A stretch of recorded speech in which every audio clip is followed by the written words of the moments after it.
বর্ষার প্রথম ইলিশ খেতে না পারি আজকে হাতে নিয়ে দেখলাম। শুভ সকাল বন্ধুরা, আজকে সকাল 6টার সময় চলে গিয়েছি একদম রাস্তাতে।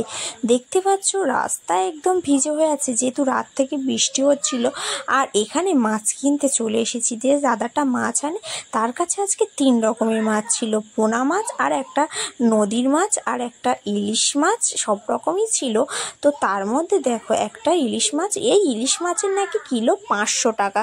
সেই ইলিশ মাছ খেতে না পারি, একটা ইলিশ মাছ কিনতে গেলে 100 টাকা খরচা পড়বে, কি দরকার? সেই জন্য খেতে না পারি আমি আর আমার ননদ দুজন মিলে হাত দিয়ে দেখছিলাম এবারে ইলিশটা হয়তো খাওয়া হবে কখন বলো তো, সেই রান্না পুজোর সময়।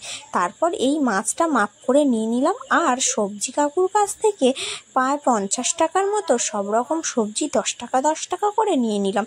সবজির দামটা আগের তুলনায় একটু কমেছে, কি বলো বন্ধুরা? আগে যেটা 50-60 টাকা হচ্ছিল, আজকের সব জিনিসগুলো কিনলাম 30 টাকায়।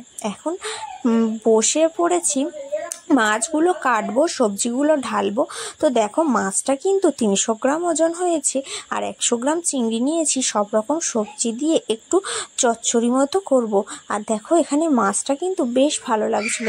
এই পোনা মাছটা খুব একটা ভালো লাগে না, বাট এই কালো কালার যে কালবোস না কি বলে, এই মাছটা কিন্তু খুব ভালো লাগে। আর দেখো সবজির মধ্যে কি কি নিয়েছি, পটল নিয়েছি, লঙ্কা নিয়েছি, কুঁদরি নিয়েছি, সব রকম সবজি 10 টাকা করে নিয়েছি। উচ্ছে নিয়েছি, আর কি নিয়েছি বলো তো? হ্যাঁ, পটল নিয়েছি, কুমড়ো নিয়েছি, কুঁদরি নিয়েছি, উচ্ছে নিয়েছি, আর 5 টাকার লঙ্কা লাস্টে দিয়েছি। আর 10 টাকার বেগুনও কিন্তু নিয়েছিলাম এখানে, দেখতেই পাচ্ছ। তো 50 টাকার সবজি আর 70 টাকার মাছ, 120 টাকার বাজার নিয়ে সকালবেলা তোমাদের সাথে শেয়ার করে নিলাম।